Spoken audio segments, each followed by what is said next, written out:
राज्यभर उन्हाची तीव्रता वाढतीये। या काळात शेतकरी शेतातली पिकं आणि पशुधनाची काळजी घेणं अत्यंत गरजेचं आहे। पिकाला जनावरांना योग्य वेळी पाणी देण्यापासून ते खत आहार व्यवस्थापनापर्यंत सगळी कामं जास्त बारकाईने केली तर त्याचा फायदा होतो। या सगळ्या संदर्भात नेमकी काय काळजी घ्यायला पाहिजे पाहूयात त्याच संदर्भातला पीक सल्ला। संत्रा, मोसंबी, डाळिंब फळबागेत मृगबहारासाठी झाडांना पाण्याचा ताण द्यावा। पाण्याच्या कार्यक्षम वापरासाठी उभ्या फळबागा आणि इतर पिकांना ठिबक पद्धतीने पाणी द्यावं। दोन पाण्याच्या पातळ्यातील अंतर कमी करावं आणि आच्छादनाचा वापर करावा।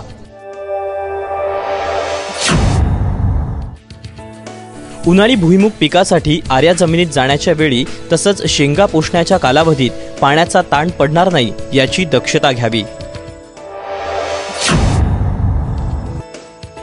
आंबा पिकामधील तयार फळं सकाळी 10च्या अगोदर आणि दुपारी 4च्या नंतर नूतन झेल्याच्या सहाय्यानं 80 ते 85% पक्वतेला काढावीत।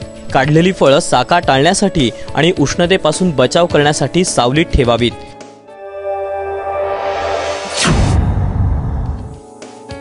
पाण्याची उपलब्धता असल्यास काजू झाडांना विस्तारानुसार प्रति झाड 150 ते 200 लिटर पाणी 15 दिवसांच्या अंतरानं द्यावं।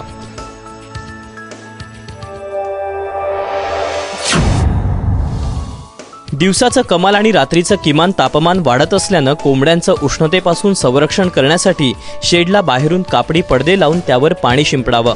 शेडच्या छतावर गवताचं किंवा गोणपाटाचं आच्छादन घालावं आणि त्यावर पाणी शिंपडावं। कोंबड्यांना तसंच पिल्लांना पिण्यासाठी स्वच्छ पाण्याचा पुरवठा करावा।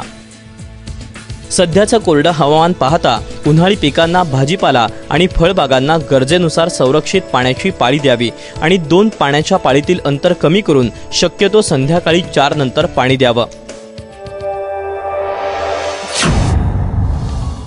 कांदा पिकास पाण्याचा जादा ताण बसल्यास कांदा पोसत नाही, यासाठी कांदा पिकाला 6 ते 8 दिवसांच्या अंतरानं पाण्याच्या पाळ्या द्याव्यात। तसंच फुलकिड्यांच्या नियंत्रणासाठी डायमिथोएट TCC 15 मिली किंवा लॅम्बडा सायहेलोथ्रिन 5 EC 6 मिली या कीटकनाशकाची प्रति 10 लिटर पाण्यातून फवारणी करावी।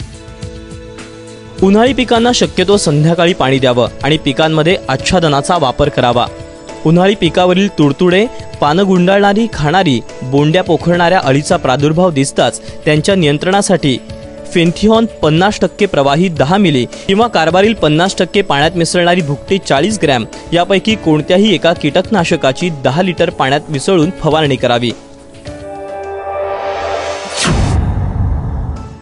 जनावरांचं उष्णतेपासून संरक्षण करण्यासाठी गोठ्यात हवा खेळती राहील याची काळजी घ्यावी आणि गोठ्यांच्या भिंतींना बाहेरच्या बाजूने चुन्याची सफेदी द्यावी।